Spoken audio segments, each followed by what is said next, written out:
नमस्कार प्यारे साथियों, कैसे हैं आप लोग? उम्मीद करते हैं बढ़िया होंगे और आप लोगों की तैयारी बढ़िया से चल रही होगी। फिर से एक बार स्वागत है आपका हमारे यूट्यूब चैनल जिसका नाम है एएमटी बोर्ड। आप लोगों का बैच का नाम है जो कि 2026 के लिए स्पेशल लॉन्च किया गया है। बोर्ड परीक्षा एक्सप्रेस स्पेशल फ्री बैच है जो कि इसी यूट्यूब चैनल पर दिया जाएगा। हमारे इस चैनल पर नए हैं तो चैनल को सब्सक्राइब कीजिए और लाइक कीजिए और शेयर कीजिए। अधिक से अधिक क्लास में हम लोग जानेंगे चैप्टर 1 इकोनॉमिक्स के चैप्टर 1 लेसन 1 अर्थव्यवस्था में अर्थव्यवस्था एवं इसके विकास का इतिहास के बारे में जानेंगे, जो कि इसमें हम लोग ऑब्जेक्टिव प्रश्न के साथ साथ सब्जेक्टिव प्रश्न 2 नंबरिया और 5 नंबरिया के दोनों साथ साथ देखेंगे, जो कि बोर्ड परीक्षा में आने वाले हैं। तो महत्वपूर्ण प्रश्न सिर्फ इसमें दिया गया, ठीक है। चलिए तो पहला प्रश्न देखते हैं। पहला प्रश्न हमारा अर्थव्यवस्था किसे कहते हैं? लिखेंगे अर्थव्यवस्था। अर्थव्यवस्था आजीविका अर्जन की एक प्रणाली है। अर्थव्यवस्था क्या है? आजीविका अर्जन की प्रणाली है, ठीक है। अर्थव्यवस्था एक आजीविका अर्जन की प्रणाली है। और दूसरा प्रश्न देखेंगे। दूसरा प्रश्न है अर्थव्यवस्था आजीविका अर्जन की एक प्रणाली है, किसे कहते हैं? किसे कहते हैं? किसे कहते हैं? तो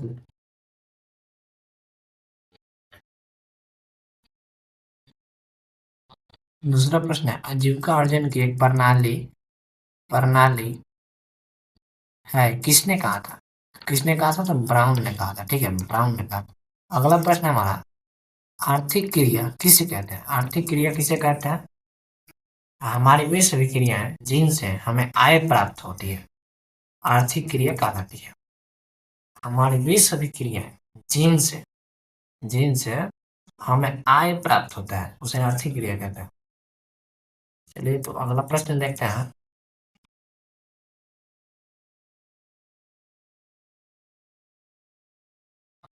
अगला प्रश्न है 4 नंबर। अगला प्रश्न हमारा 4 नंबर।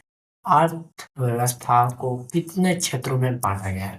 तो अर्थव्यवस्था को मुख्यतः 3 क्षेत्रों में बांटा गया है। चलिए पहले का क्षेत्र जान लेते हैं, उसके बारे में भी जान लेते हैं, क्योंकि ये सब्जेक्टिव प्रश्न है, ठीक है।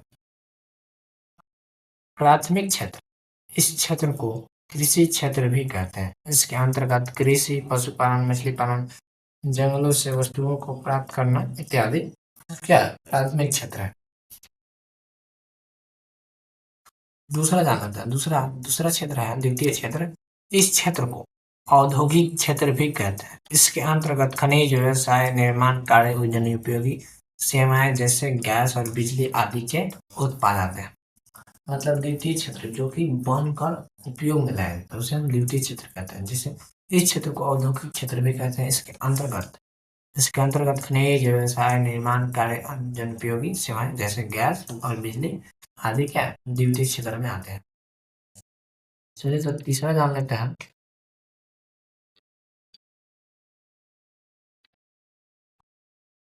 तीसरा हमारा है तृतीय क्षेत्र।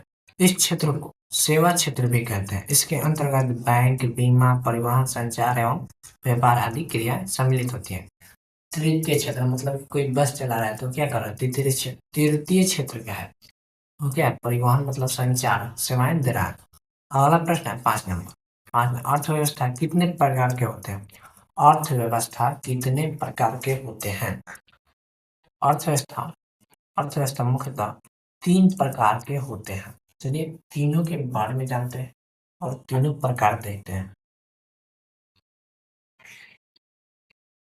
पहला प्रकार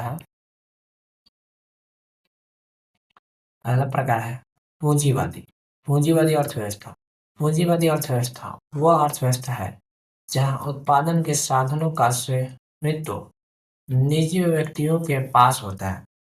निजी व्यक्तियों के पास होता है जो इसका उपयोग अपने निजी लाभ के लिए करता है, उसे पूंजीवाद अर्थव्यवस्था कहता है।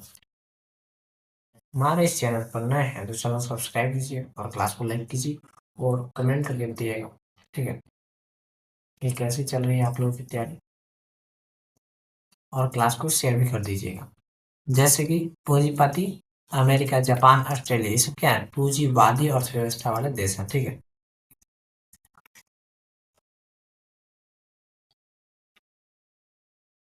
चलिए अगला प्रश्न देखते हैं। उसी में क्या है दूसरा, जो कि समाजवादी अर्थव्यवस्था। समाजवादी अर्थव्यवस्था वह अर्थव्यवस्था है जहां उत्पादन के साधनों का स्वामित्व एवं संचार देश के सरकार के पास होती है, जैसे चीन, तिब्बत आदि।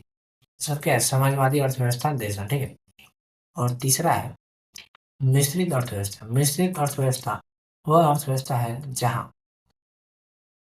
जहां समाजवादी अर्थव्यवस्था का मिश्रण है, पूंजी और समाजवादी का मिश्रण है, मिश्रित अर्थव्यवस्था कहा जाता है।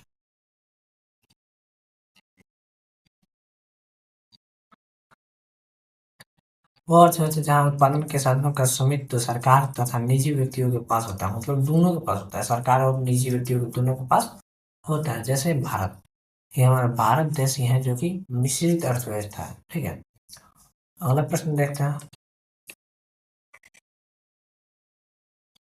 अगला प्रश्न छठा नंबर, आर्थिक विकास किसे कहते हैं। आर्थिक विकास, आर्थिक विकास एक ऐसी प्रक्रिया है जिसके द्वारा दीर्घकाल में किसी अर्थव्यवस्था की वास्तविक राष्ट्रीय आय में वृद्धि होती है। राष्ट्रीय आय में क्या होती है, वृद्धि होती है, उसे हम आर्थिक विकास कहते हैं। अगला, अब देखिए ऑब्जेक्टिव प्रश्न आ गया। 7वां प्रश्न हमारा है, भारत में योजना आयोग का गठन कब हुआ था। तो 15 मार्च को। आप लोग याद कर लीजिएगा, ठीक है, नोट कर लीजिएगा इस प्रश्न को।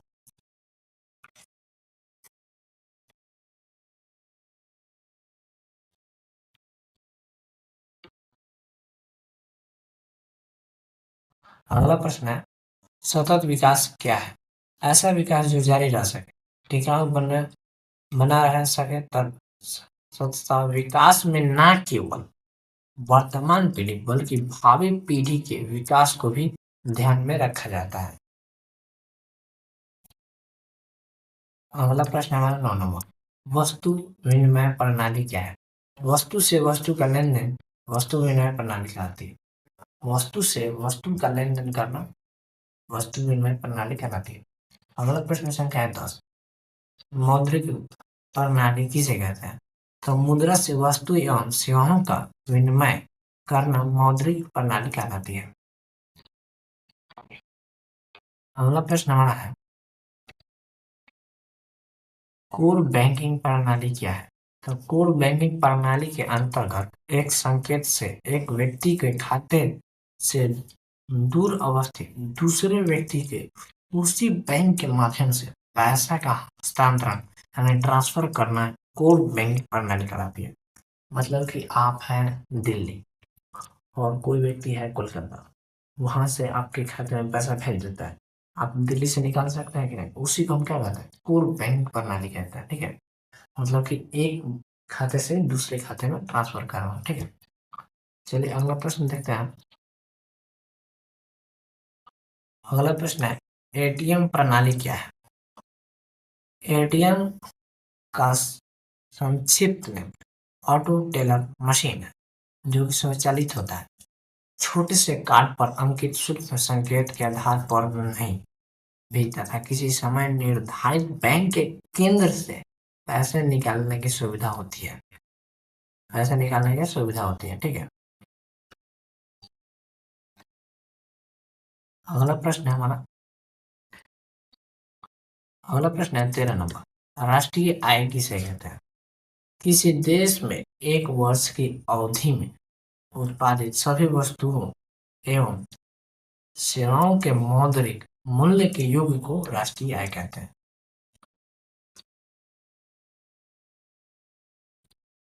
अगला प्रश्न हमारा है, प्रश्न नहीं है, ठीक है, जो कि नोट में लिखा गया है, मोस्ट इंपोर्टेंट है।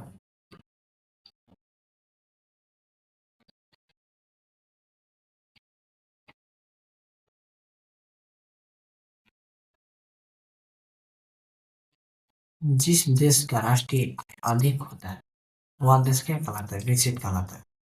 और दूसरा नोट है, जिस देश का राष्ट्रीय आय कम होता है वह देश क्या, अविकसित कहलाता है। ठीक है,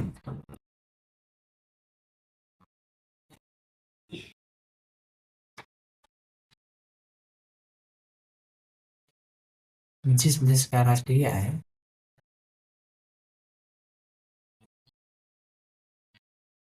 जिस देश का राष्ट्रीय आय कम होता है वह देश का अविकसित कहलाता है। जिस देश का राष्ट्रीय आय अधिक होता है वह देश विकसित कहलाता है। चलिए तो अगला प्रश्न देखते हैं। अगला प्रश्न है प्रति व्यक्ति आय किसे कहते हैं? राष्ट्रीय आय को देश के कुल जनसंख्या से भाग देने पर जो भागफल आता है वह प्रति व्यक्ति आय कहलाता है। जैसे प्रति व्यक्ति आय बराबर राष्ट्रीय आय और कुल जनसंख्या। राष्ट्रीय आय हमारा क्या है और कुल जनसंख्या, उसे हम प्रति व्यक्ति आय कहते हैं। अगला प्रश्न देखते हैं। अगला प्रश्न है आधारित संरचना क्या है? वे सभी तत्व जैसे बिजली, परिवहन, संचार, बैंकिंग, स्कूल, कॉलेज, अस्पताल आदि देश के आर्थिक विकास के आधार हैं। उन्हें देश का आर्थिक आधारित संरचना कहा जाता है। ठीक है, आप समझ गए इस प्रश्न को। चलिए अगला प्रश्न देखते हैं।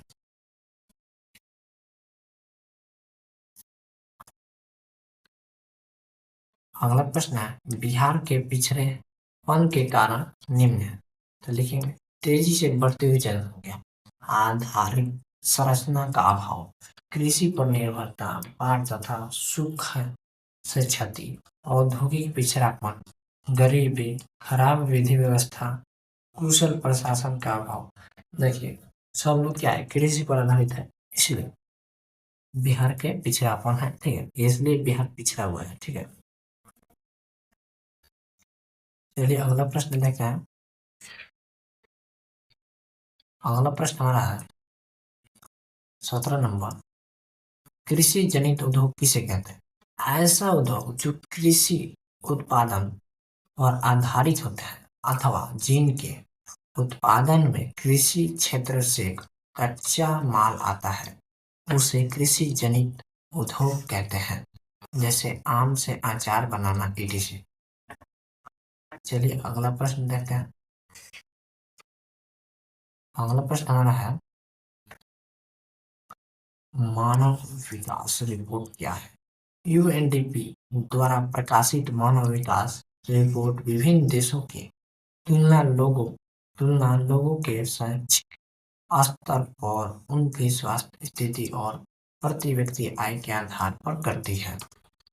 आप लोग इस चैनल पर नए हैं तो चैनल सब्सक्राइब कीजिए। आप इस चैनल पर नए हैं तो चैनल सब्सक्राइब कीजिए और लाइक कीजिए। फटाफट हम लोग क्लास को शेयर करिए। ठीक है, फिर मिलते हैं अगली क्लास में।